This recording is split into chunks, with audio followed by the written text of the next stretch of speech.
The book of Exodus.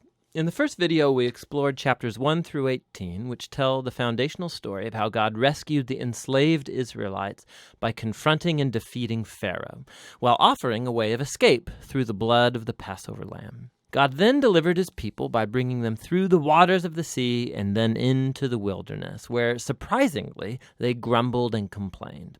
Now, the second half of the book of Exodus opens as Moses leads Israel to the foot of Mount Sinai, where God invites the nation of Israel to enter into a covenant relationship. And here we reach another key moment in the biblical storyline, because this is picking up and developing God's promise to Abraham. So remember, from the book of Genesis, God promised that through Abraham's family, somehow he would restore his blessing to all of the nations. And here we find out more. God says that if Israel obeys the terms of the covenant, they will be so shaped by God's laws and teaching and justice that they will become a kingdom of priests, which means that they will become God's representatives and show all of the other nations what God is truly like. Now, the people of Israel eagerly accept the offer, and so God's presence appears right on the top of Mount Sinai in the form of cloud and lightning and thunder.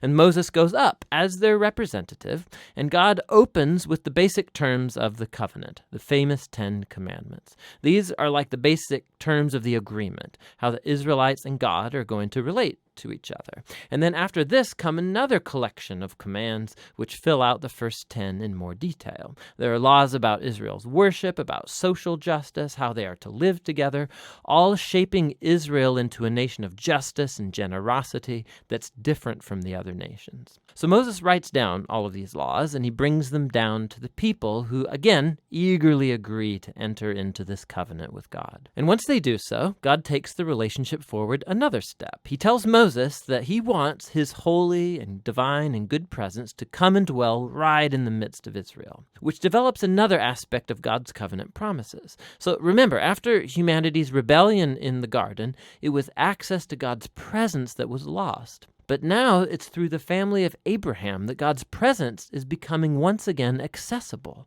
through this covenant relationship, and first with Israel, and then somehow one day to all nations. So what follows are 7 chapters of detailed architectural blueprints about this sacred tent called the Tabernacle.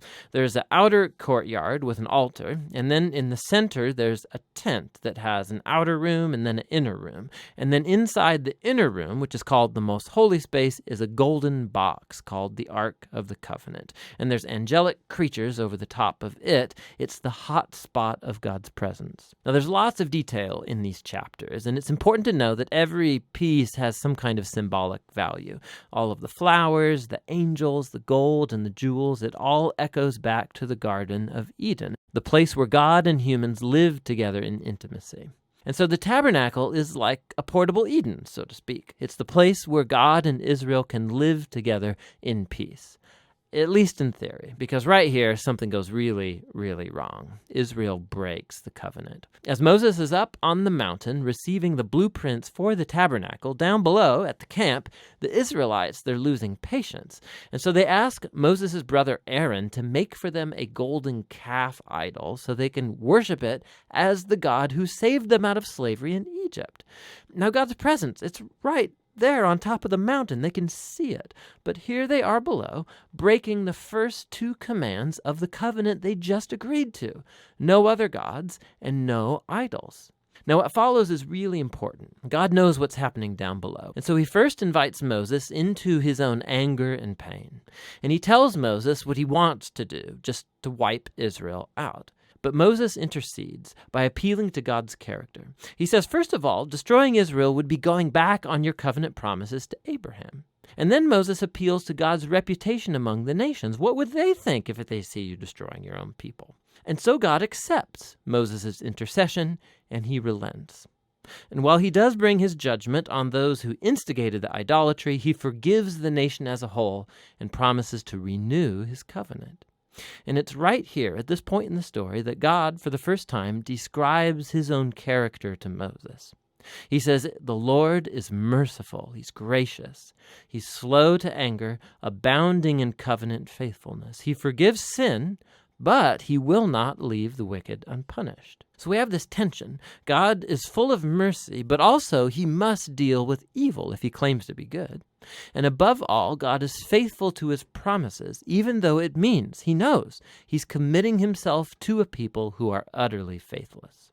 And so after renewing the covenant with Israel, God commissions Moses to go ahead and build the tabernacle. And once again, we get 5 long chapters describing in detail the construction of the tabernacle. And it all comes together in the final chapter where the tabernacle's finished. God's glorious divine presence comes and hovers over the tent, and our hopes are high. And so Moses, he goes right up to enter into the tent, and he can't. He actually can't go in. And that's how the book ends. It's really surprising, but not really if you think about it. You can see now how much Israel's sin has damaged the relationship with God in more ways than we realized. So the book opened, remember, with Pharaoh's evil threatening Israel and threatening God's covenant promise. But now, as the book ends, Israel has become its own worst enemy. It's their sin that's threatening the future of the covenant. And so the question as the book closes is, how is God going to reconcile this conflict between his holiness and his goodness and his presence with the sinful corruption of his own covenant people? The solution to that problem is what the next book is about, but for now, that's the book of Exodus.